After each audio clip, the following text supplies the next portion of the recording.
स्वागत है दोस्तों स्टडी फॉर यूपीएससी में। हम लोग चर्चा में रहे खबरों के बारे में पढ़ने जा रहे हैं। तो इन्वायरमेंट और इकोलॉजी से रिलेटेड एक न्यूज है जिसका नाम है आर्टिसियन एक्यूफर, ठीक है, यानी कि आर्टिसियन जल भृत, ठीक है। देखिए ये क्या है, इसके बारे में बात करते हैं। तो यह एक ऐसा कन्फाइंड एक्यूफर होता है जिसमें पानी प्राकृतिक दबाव में रहता है और अक्सर बिना पंप के ही बाहर निकलता है, ठीक है। ये जो 2 पॉइंट आपको बताया गया है कि एक तो कन्फाइंड एक्यूफर होता है, मतलब कि बंद और दबाव में होता है वो पानी, ठीक है, और यह प्राकृतिक दबाव में होता है, कोई मानवीय दबाव में नहीं, प्राकृतिक दबाव में होता है। और ये जो है अगर मान लीजिए वो दबाव ख़त्म होती है तो वो बिना पंप के ही पानी ऊपर बाहर निकलता रहता है, ठीक है। ध्यान दीजिएगा, ये जो एक्यूफर होता है, ये आर्टिसियन एक्यूफर होता है, वो आपको 2 अभिद्रव्यों या अभेद्य परत कहेंगे उसको, इम्परमिएबल लेयर के बीच में स्थिर होता है, ठीक है। जैसे मान लीजिए क्ले या सेल की परतों के बीच में, ठीक है। अब हम बात करते हैं कि ये कहाँ पाया जाता है, यानी कि आर्टिसियन एक्यूफर आपको कहाँ कहाँ मिल सकती है। तो देखिए, एक तो राजस्थान वाले इलाका में, यानी कि रेगिस्तानी इलाका में आपको देखने को मिलेगा। ऑस्ट्रेलिया में आपको ग्रेट आर्टिसियन बेसिन पाया जाता है, जो दुनिया का सबसे बड़ा आर्टिसियन बेसिन है, ठीक है। ये आर्टिसियन एक्यूफर है। अगर मान लीजिए कि आपको ऑप्शन में दिया जाए कि यह उष्णकटिबंधीय वन क्षेत्र में पाया जाता है, तो ध्यान दीजिए हमने यहाँ पे गलत कर दिया है, मतलब कि यह रेगिस्तानी क्षेत्रों में पाया जाएगा, उष्णकटिबंधीय क्षेत्रों में नहीं पाया जाएगा। अगर ऑप्शन में आपको ये है तो उसको देख के कट करना है हम लोगों को, ठीक है। अब देखिए इसका मैकेनिज्म, यानी कि इसके काम करने की प्रक्रिया क्या है। तो पहली बात तो ये देखिए कि जो कन्फाइंड एक्यूफर है वो आपको 2 इम्परमिएबल परतों के बीच में होता है, ठीक है। तो ये बीच में जो होता है, तो इसको पानी कहाँ से मिलती रहती है, जहाँ से इसको पानी मिलती रहती है वो रिचार्ज एरिया कहलाता है। रिचार्ज एरिया मतलब जहाँ से इसको पानी मिलती रहती है।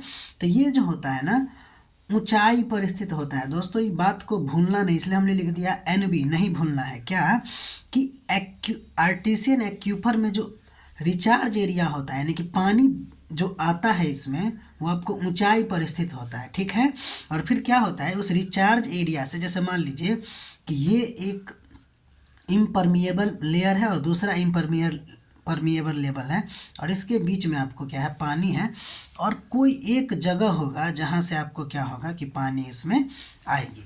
अब देखिए होता क्या है कि जब भी पानी एक्यूफर में घुसता है तो प्रेशर हेड को बढ़ाता है, ठीक है। उस दौरान होता क्या है कि जो प्रेशर है वो एटमॉस्फेरिक प्रेशर से ज़्यादा हो जाता है, यानी कि ऊपर का जो प्रेशर, यानी कि वायु का जो प्रेशर है उस एक्यूफर प्रेशर से कम हो जाता है। और आप जानते हैं कि प्रेशर जैसे ही कम होगा तो पानी फूट के बाहर निकलेगी। तो क्या इसको पंप की ज़रूरत पड़ेगी क्या? तो पंप की ज़रूरत नहीं पड़ेगी, ठीक है। अब हम लोग आगे बढ़ते हैं, कुछ और इम्पोर्टेंट चीज़ें की बात करते हैं। जैसे अगर आपको कहा जाए कि एक्यूफर, एक्विक्लूड या फिर एक्यूटार्ड और एक्यूफ्यूज में क्या डिफरेंस है, ये बहुत ही इम्पोर्टेंट टॉपिक है, इसको गौर से समझिएगा। उतना भी मतलब ज़्यादा नहीं जानना है हम लोग को, बस यूपीएससी लेवल से देख लेना है कि कैसे क्या क्वेश्चन पूछा जा सकता है। तो देखिए जब हम एक्यूफर की बात करते हैं तो ये क्या करता है, तो पहले देखिए भूजल को स्टोर भी करता है और ट्रांसमिट भी करता है। ये पानी को गुजरने देता है क्या, तो पानी को गुजरने देता है। और इसका उदाहरण अगर कहेगा तो हम लोग कहेंगे बालू और कंकर। तो आपको कहा जाएगा एक्यूफर क्या होते हैं, तो वो होता है बालू और कंकर होता है जो अपने से पानी को गुजरने भी देता है और अपने अंदर स्टोर करके भी रखता है, ठीक है। उसके बाद एक्विटार्ड, ध्यान दीजिए, वह स्टोर तो करता है लेकिन ट्रांसमिट जो है वो बहुत धीमी गति से करता है, धीरे धीरे करता है। ये जो है पानी को थोड़ा गुजरने देता है, पूरा नहीं, थोड़ा थोड़ा गुजरने देता है। जैसे गाद, जिसको सिल्टी क्ले भी कहते हैं। तो कहेगा एक्यूटार्ड का एग्जाम्पल है तो गाद, एक्यूफर का एग्जाम्पल है तो बालू और कंकर। अब कहेगा एक्विक्लूड, देखिए एक्यूक्लूड क्या है कि स्टोर कर सकता है क्या, तो हम कहेंगे हाँ स्टोर कर सकता है किसको, पानी को, लेकिन ट्रांसमिट लगभग नहीं के बराबर करता है, यानी कि ट्रांसमिट नहीं होने देता है, यानी कि पानी जो है इसको इसके अंदर जाने के बाद गुजरेगा नहीं। इसका उदाहरण है मिट्टी। देखिए मिट्टी में पानी होता है ना थोड़ा बहुत, जब इसको आप गर्म कीजिएगा तो इससे भाप निकलेगी, लेकिन क्या मिट्टी फिलहाल गुजरने देती है क्या, तो नहीं गुजरने देती है। ठीक है, अब देखिए एक है आपको एक्वीफ्यूज। देखिए न तो ये स्टोर करता है और न ही ट्रांसमिट करता है। ठीक है, यानी कि पानी है ही नहीं तो गुजरने क्या देगा। ठीक है, तो बिल्कुल गुजरने नहीं देता। और इसका एग्जाम्पल हो जाएगा आपको ग्रेनाइट और क्वार्ज। ठीक है, तो उम्मीद है आपने बहुत सरल शब्दों में एक्यूफर, एक्वीक्लूड, एक्वीटार्ड और एक्यूफ्यूज में अंतर समझ लिया होगा। एक चीज़ और समझते हैं जो हो सकता है आपसे किसी तरीक़ा से ये क्वेश्चन पूछे कि परमिएबिलिटी और पोरोसिटी क्या होता है। तो ध्यान दीजिए, पहले तो इसका अर्थ देख लेते हैं। पोरोसिटी का मतलब होता है चट्टान में खाली जगह। ठीक है, और परमिएबिलिटी का मतलब होता है पानी के प्रवाह की क्षमता। ठीक है, अच्छा ये क्या मापता है पोरोसिटी और परमिएबिलिटी, तो देखिए पोरोसिटी मापता है कि किसी भी चट्टान में कितनी जगह है, और परमिएबिलिटी मापता है कि पानी कितनी आसानी से उससे होके गुजर सकता है। ठीक है, अच्छा ये परमिएबिलिटी या पोरोसिटी किस में ज़्यादा किस में कम होगा, तो देखिए प्यूमिस जो है एक चट्टान होता है जिसमें हाई होता है आपको पोरोसिटी, लेकिन परमिएबिलिटी बहुत कम होती है। ठीक है, और रेत में दोनों का दोनों हाई होता है, पोरोसिटी भी हाई होता है, जगह भी ज़्यादा होता है, और ये पानी को आसानी से गुजरने भी देता है। ठीक है, ध्यान दीजिएगा कि कभी अगर यूपीएससी में आपको ये सेंटेंस दे दे कि किसी भी चट्टान का या किसी भी पदार्थ का पोरोसिटी और परमिएबिलिटी सेम होता है या दोनों अवधारणाएं सेम है, तो ये गलत हो जाएगा, क्योंकि पोरोसिटी और परमिएबिलिटी दोनों अलग अलग होता है। और कैसे अलग होता है, ये बहुत सिंपल में आप देख लिए कि पोरोसिटी यानी जगह खाली, परमिएबिलिटी यानी पानी की प्रवाह की क्षमता। ठीक है, इतना तक में कोई दिक्कत। अब हम लोग आगे की तरफ बढ़ते हैं। ठीक है, चलिए अब देखिए एक और इम्पोर्टेंट टॉपिक है जो आपको गोल्डन लंगूर, या इसी का एक और नाम है गीज गोल्डन लंगूर।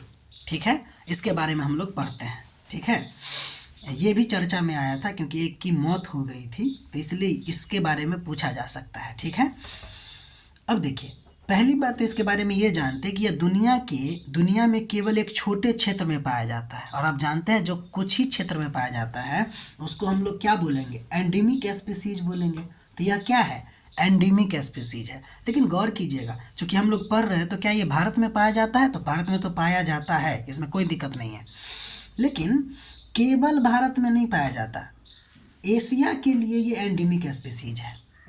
ठीक है, तो एशिया के लिए एंडेमिक स्पीसीज है, लेकिन भारत में ये पाया जाता है और भी जगह पाया जाता है, उसकी बात करते हैं। तो देखिए ये कहाँ कहाँ पाया जाता है, तो ये आपको पाया जाता है भारत और भूटान में। ठीक है, तो यही दो जगह पाया जाता है और कहीं नहीं पाया जाता है। भूलना नहीं है इस बात को जो हम लिखे हैं कि देखिए एक्चुअली में ये जो एरिया हम रेड से घेरे हैं, जो आपको रेक्टेंगल में दिख रहा होगा, यहीं तक पाया जाता है कौन, द गोल्डन लंगूर।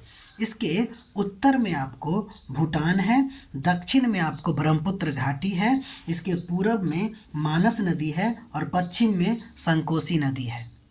मतलब क्या समझे, मतलब ये है कि जो संकोसी नदी है और ये जो मानस नदी है ना, इसके डिस्ट्रीब्यूशन को लिमिट करता है, यानी इसके वितरण को सीमित करता है, जिसको हमने लिखा है। इस बात को जरूर ध्यान रखिएगा, ये कैसे भी यूपीएससी क्वेश्चन डाल सकता है कि मानस और संकोसी रिवर जो है वो आपको गोल्डन लंगूर के वितरण को सीमित करती है, तो क्वेश्चन का जो सेंटेंस होगा वो सही होगा। और दूसरी बात, ये जो जहाँ पाया जाता है उसके बारे में देखिए, चूँकि भारत और भूटान में पाया जाता है तो ये एंडेमिक है और ट्रांस बाउंड्री स्पीसीज भी है। ठीक है, कोई दिक्कत। अब हम आगे बढ़ते हैं, ये खाता क्या है, तो ये फ्रूगीवोरस है, यानी कि केवल मुख्यतः फल को ही खाता है। ठीक है, कोई दिक्कत। अब हम आगे बढ़ते हैं, इसके कंजर्वेशन स्टेटस से बार बार क्वेश्चन पूछा जाता है। तो देखिए IUCN के रेड लिस्ट में ये इंडेंजर्ड है, WPA 1972 जो भारत का लॉ है उसके अनुसार ये शेड्यूल 1 में आता है और साइट्स में अपेंडिक्स 1 में आता है। ठीक है, इस सबको भूलना नहीं है भाई। ठीक है, तो ये हो गया आपको गोल्डन लंगूर के बारे में। और भी कुछ बात करते हैं कि ये भारत में एक्चुअली में कहाँ कहाँ पाया जाता है। तो ये भारत में पाया जाता है Chirang Ripu wildlife sanctuary, Bodoland में पड़ता है, असम में। वहाँ मानस नेशनल पार्क में भी आपको देखने को मिलेगा। उत्तर कुची और काकई जाना रिजर्व फॉरेस्ट में, काकोई जाना रिजर्व फॉरेस्ट जो है उसमें आपको पाया जाता है। खासकर ये नाम दे दिया जाएगा, ठीक है, कि काकोई जाना रिजर्व फॉरेस्ट में आपको ये पाया जाता है। और एक है आपको छोटा भांगपारा क्षेत्र, जहाँ पे आपको ये लंगूर यानी कि गोल्डन लंगूर या गीज गोल्डन लंगूर के बारे में आपको कहा जा सकता है। अच्छा, ये जो गीज गोल्डन लंगूर का मतलब थोड़ा सा बता दें आपको, ये एक यही व्यक्ति है जिन्होंने खोजा था, इसके बारे में पता लगाया था, इसलिए इसके नाम पे इसका नाम पड़ गया गीज गोल्डन लंगूर।